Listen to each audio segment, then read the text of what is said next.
reality that poor countries can never repay their loans. Senator, are you saying that you're opposed to debt relief for impoverished countries? No, we should forgive the debts, but that's not going to help those countries very much. Okay. What will? Tax cuts.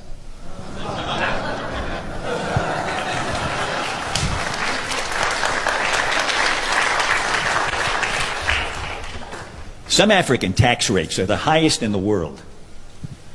In Tanzania, the 30% rate kicks in at $475 of income. Plus, they have a 20% value-added tax. It gets added to everything you buy.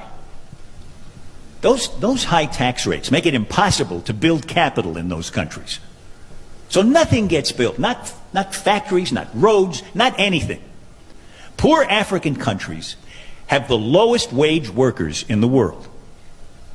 And yet a company like Nike, for instance, can't put a factory in one of those countries because of the oppressive tax rates. Taxes have killed any possibility of economic development.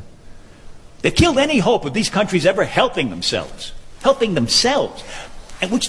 that leaves them completely at the mercy of charity and loans.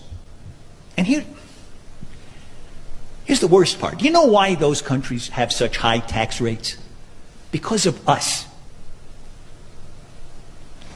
To show us that they can raise enough money to pay back their loans. But taxes can't raise any money if they kill the economies.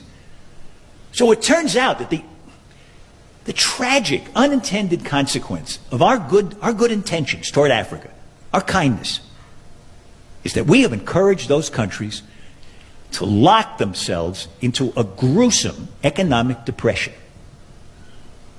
If we don't urge those countries to cut their tax rates, they will never grow their economies. People will live lifetimes of unemployment.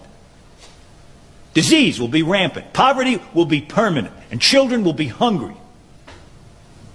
And our charity will never be enough.